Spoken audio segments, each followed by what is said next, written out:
Hello बच्चों, नमस्कार। आज हम 12th फिजिक्स का फर्स्ट चैप्टर इलेक्ट्रिक फील्ड और इसका more important topic electric field intensity, किसके कारण? डाइपोल के कारण, वो पढ़ने वाले हैं। तो तैयार हो जाइए और इलेक्ट्रिक फील्ड इंटेंसिटी पढ़िए डाइपोल के कारण। अभी हम पढ़ेंगे एक्सियल लाइन पर intensity of electric field at point on the axial line and electric dipole. आपको एक डाइपोल का एक्सियल लाइन है, उस पर इलेक्ट्रिक फील्ड इंटेंसिटी पढ़नी है। तो चलिए हम शुरू करते हैं।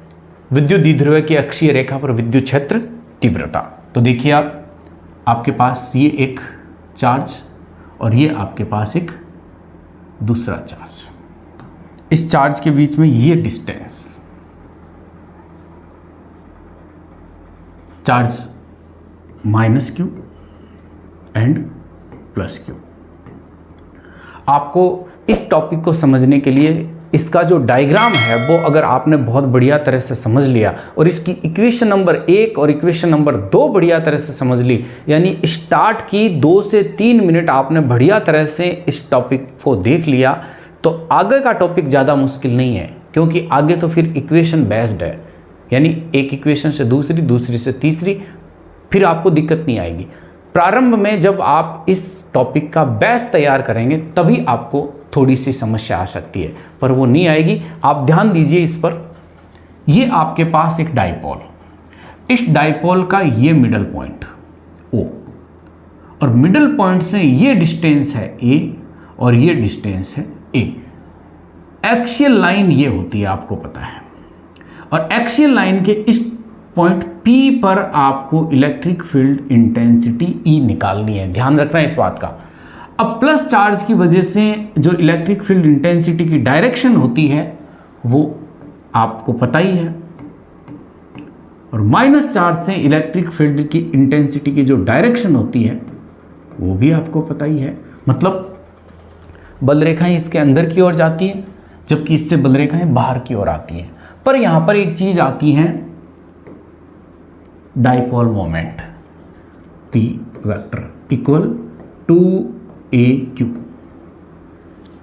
ये भी हमने पढ़ा है, इसका वीडियो जो है उसका लिंक भी इस वीडियो के डिस्क्रिप्शन में है, आप ये वीडियो देख सकते हैं।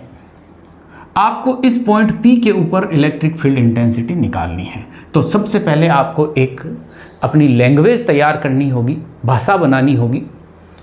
आप मानिए कि यहाँ से ये बिंदु जो है वो R डिस्टेंस रखता है, और माइनस Q से यही हमारा प्रेक्षण बिंदु R प्लस A डिस्टेंस रखेगा। ये भी चीज क्लियर होगी। तो प्लस Q से ये कितनी डिस्टेंस रखता है, ध्यान से देखिए आप। ये प्लस Q चार्ज है और इस प्लस Q चार्ज से ये डिस्टेंस रखता है R माइनस A। ये तीन चीज़ें आपके दिमाग में बढ़िया तरह से अगर सेट हो गई तो फिर हमें इलेक्ट्रिक फील्ड इंटेंसिटी का एकदम एग्जैक्ट मान निकालने से कोई नहीं रोक सकता। चलिए हम आगे। अब आप एक चीज़ ये देखेंगे कि आपको अगर कोई एक चार्ज है और उससे R डिस्टेंस पर इलेक्ट्रिक फील्ड इंटेंसिटी निकालनी है किसी एक पॉइंट P पर, तो इसकी वैल्यू होती है निश्चित। इसका एक फॉर्मूला होता है E equals to Q upon 4 pi epsilon naught R square R cap. इसका वीडियो भी अपने YouTube चैनल पे पड़ा है, और इस वीडियो का लिंक जो आप देख रहे हैं इस वीडियो के डिस्क्रिप्शन में आपको मिल जाएगा। ये जो मान आता है, अब यहां पर जो R है वो दूरी है, तो ये ध्यान रखने वाली बात है कि माइनस Q चार्ज इस पॉइंट से कितनी R प्लस A दूरी रखता है। इस वजह से जब इसकी electric field intensity minus Q की यहां रखेंगे तो R प्लस A रखेंगे इसकी जगह, और प्लस Q वाले में क्या रखेंगे, R माइनस A रखेंगे। तो हम सब E किसका कारण, माइनस Q के कारण क्या होगा, Q upon 4 pi epsilon naught, और जो दूरी है वो कितनी है, r प्लस ए। यही समझने की मुख्य बात है। अब ये दूरी देखिए, अब यहाँ पर यह है कि ये जो इसकी दूरी है r प्लस ए, उसी के अनुदिश इसकी तीव्रता है, लेकिन ये यहाँ पर यूनिट वेक्टर बड़ा हो जाएगा, इस वजह से हम इस यूनिट वेक्टर को द्विध्रुव आघूर्ण से लिख देते हैं। दूसरी चीज आती है अपने पास इक्वेशन नंबर 1, आपको ध्यान रखनी है, और दूसरी इक्वेशन आती है E प्लस क्यू वाली।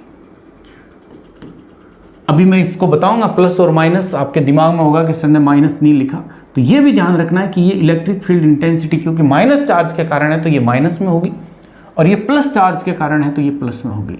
4 पाई एप्सिलॉन नॉट।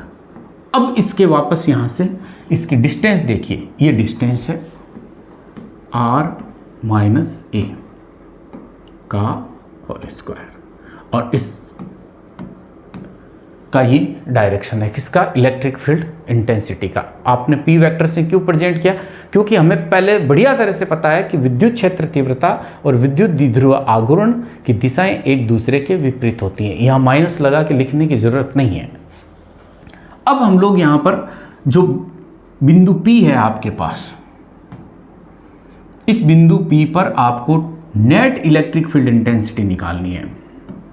बिंदु P पर नेट इलेक्ट्रिक फील्ड इंटेंसिटी।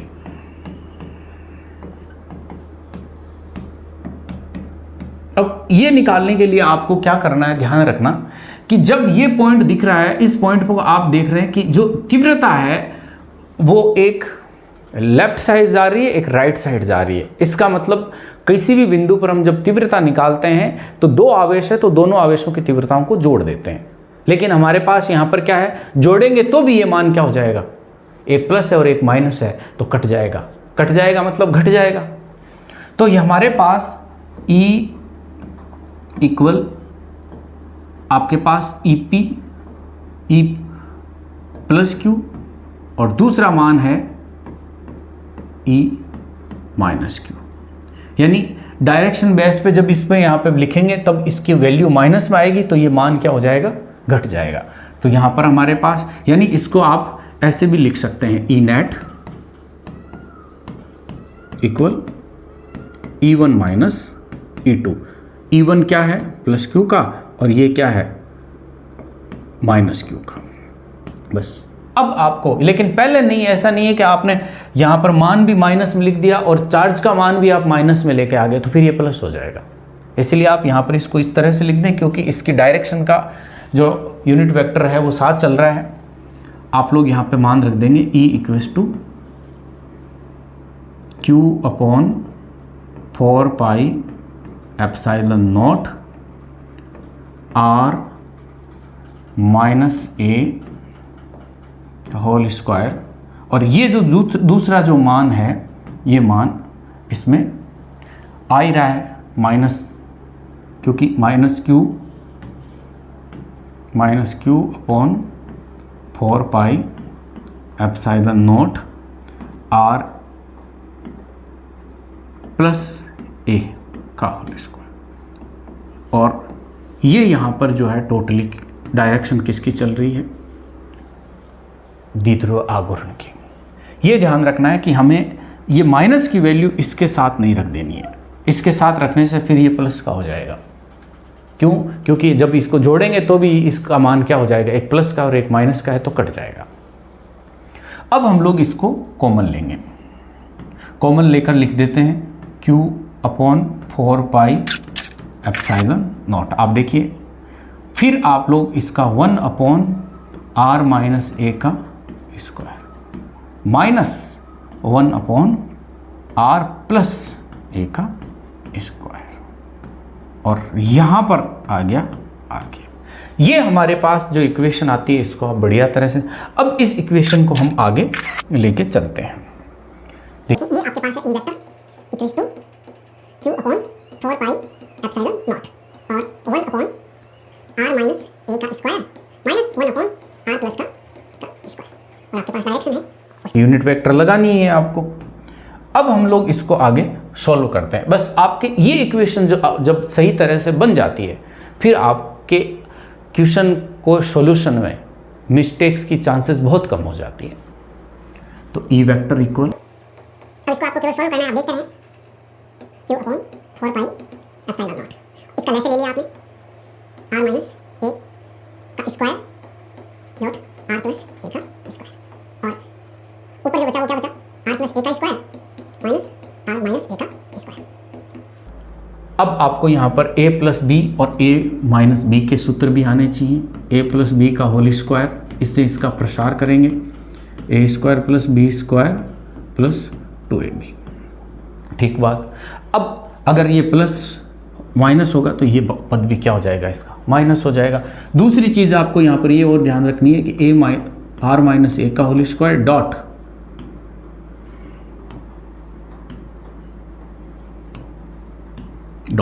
ये क्या है, आर प्लस ए का होल स्क्वायर। ये बराबर होता है किसके, r square minus a square के होल स्क्वायर के। अब आप ये दोनों जो सर्वसमीकाएं हैं, इनकी वैल्यू इस ऊपर वाले फॉर्मूले में पुट कर देंगे तो आपके पास एक नई वैल्यू निकल कर आएगी, e equals to q upon 4 pi epsilon naught. और यहाँ पर ये आ गई आपके पास r square plus a square plus 2ar। ये तो पहले का प्रसार हो गया। अब माइनस दूसरे का r square minus plus a square minus क्या है 2ar, और बटे में आपके पास r square minus a square का होल स्क्वायर। ये आपको ध्यान रखना है। अब आपके यहाँ पे जैसे ही आप इस कोष्टक के अंदर इस माइनस को गुणा करेंगे, ये माइनस हो जाए, प्लस वाला माइनस हो जाएगा, माइनस वाला प्लस हो जाएगा। तो यहाँ पर फाइनली जो मान आता है, ऐसा करने से फिर ये होगा कि इससे तो ये कट जाएगा और इससे ये कट जाएगा। अब आगे आप इसके मान को लिख सकते हैं, e equals to q upon 4 pi epsilon naught, और ये वैल्यू रहेगी अंदर 2ar, और 2ar हो गया कितना 4ar, और 4ar की जो बट्टे में जो चीज़ है वो क्या है, r square minus a square का होल स्क्वायर। ठीक बात, डायरेक्शन इसकी चली रही है। आपको इसको एक और अलग तरीके से लिख लेना चाहिए, q upon 4 pi epsilon naught, और ये हो गया आपके पास 4ar, और इसको आप लिख लीजिए r स्क्वायर का होल स्क्वायर कॉमन ले लीजिए, इसमें लेंगे तो इसका तो ये 1 हो गया माइनस ये क्या हो गया, 1 a square upon r square, और ऊपर क्या हो गया होल स्क्वायर। ये चीज़ यहाँ पर हो रही है। अब आप एक चीज़ ये देखेंगे, आपको एक चीज़ ये समझनी है कि हमारे पास जो a जो डिस्टेंस है वो छोटी है डिस्टेंस r की तुलना में। देखिए आप यहाँ पे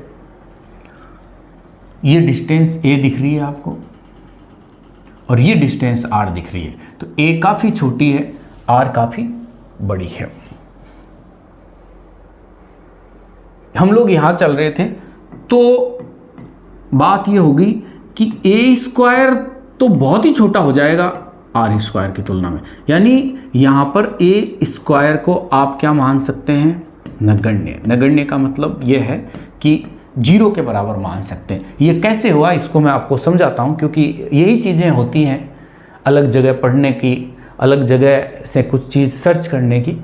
कैसे होती है, देखिए आप ये समझ लीजिए कि आपके पास ये कोई संख्या है 2 और ये संख्या है 9। अब आप देख रहे हैं 2 से 9 बड़ा है काफ़ी, पर जब 2 का आप स्क्वायर कर देंगे तो आपको 9 का भी स्क्वायर करना पड़ेगा, और 9 का स्क्वायर करेंगे तो हम ये देखेंगे कि ये संख्या तो बहुत बड़ी हो जाएगी। ये तो 4 है और ये कितनी है, 81 है। इतना गैप आ जाता है। इसीलिए जब a और r की तुलना में a को नगण्य नहीं मान सकते, 0 नहीं मान सकते, पर r स्क्वायर की तुलना में a स्क्वायर को मान सकते हैं। तब ये चीज़ हम लोग यहाँ पे आगे लिखेंगे। तो ये जो आपकी इक्वेशन है, इस इक्वेशन के अंदर हम लोग इसकी वैल्यू पुट कर देंगे, और वैल्यू कैसे आएगी वो देखिए आप। देखिए e equals to q upon 4 pi epsilon naught. अब इसके अंदर ये था 4ar, और बट्टे में वैल्यू थी आपके पास r स्क्वायर का होल स्क्वायर, तो आपने लिया था कॉमन, और गुणा में था 1 माइनस कितना a स्क्वायर r स्क्वायर का, ये चीज़ थी। अब आप यहाँ पर 0 रखेंगे, मतलब a स्क्वायर इक्वल्स टू क्या रख दिया, 0 रख दिया, तो आप ये देखो ये पूरी वैल्यू 0 हो जाएगी, और 1 में से 0 घटेगी तो 1 बचेगा। 1 का होल स्क्वायर कितना होता है, 1 होता है, तो ये हो जाएगा e equals to q upon 4 pi epsilon naught और 4ar अपॉन r स्क्वायर का होल स्क्वायर, और ये हो जाएगा 1 माइनस 0 का होल स्क्वायर। अब 1 माइनस 0 के होल स्क्वायर को मैं सीधा ही लिख देता हूँ यहाँ पे, सीधा लिखें तो ये वैल्यू आ गई गुणा में कितनी 1, और गुणा में जब 1 है तो इसकी वैल्यू आ गई आपके पास सीधी सीधी ये, जब आपने इसको ये माना है। ये ध्यान रखना है आपको, डायरेक्शन कैप। अब हम लोग इसको यहां पे ये ऐसे भी लिख सकते हैं, E equals to four AQR upon 4 pi epsilon naught R की पावर 4, क्योंकि ये जो स्क्वायर है जब R स्क्वायर के होल स्क्वायर लगाए तो R की पावर 4 लिख सकते हैं। अब हम इससे इसको काट देते हैं तो E इक्वेस टू ये आपके पास बचता है। और ये भी ध्यान रखें 4AQ जो होता है वो मान होता है 2P वेक्टर के, मतलब क्योंकि P vector equals to 2AQ जो हमने स्टार्ट में ही पढ़ा था।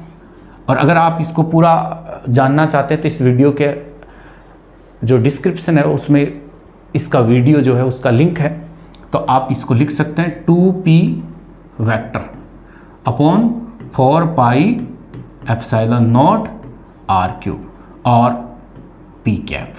ये हमारे पास फाइनल फॉर्मूला आता है इलेक्ट्रिक फील्ड इंटेंसिटी का, किसके कारण? एक्सियल लाइन के कारण, एक्सियल लाइन के ऊपर। अब आप लोग ये देखेंगे कि जो एक्सियल लाइन होती है ना, उस एक्सियल लाइन में जो डिस्टेंस होती है वो डिस्टेंस ये रिलेशन रखती है इलेक्ट्रिक फील्ड इंटेंसिटी के अंदर, और ये रिलेशन रखता है इसके अंदर। ये दोनों चीज़ें आपको ध्यान रखना है जब आप इसका ग्राफ बनाएंगे, इलेक्ट्रिक फील्ड इंटेंसिटी और इसका क्वेश्चन पूछ R का और E का। तो ये काफ़ी एक इम्पोर्टेंट टॉपिक है आपके लिए, आप इसे समझें। छोटा सवाल 1 नंबर का भी आ सकता है और बड़ा सवाल 4 नंबर का भी इसका आ सकता है। इक्वेशनों के बीच में आपको लैंग्वेज लिखनी आनी चाहिए। अलग अलग स्टूडेंट की, अलग अलग टीचर की अलग अलग लैंग्वेज लिखने का तरीका होता है, लेकिन इक्वेशन का सीक्वेंस यही होता है। और इस सीक्वेंस से अगर लिखते हैं तो आप कभी भी ऐसे सवालों को गलत नहीं करेंगे, बढ़िया तरह से इन सवालों के आंसर लिखेंगे। तो आपने वीडियो देखा, लाइक करिए, शेयर करिए और चैनल को सब्सक्राइब करिए। धन्यवाद।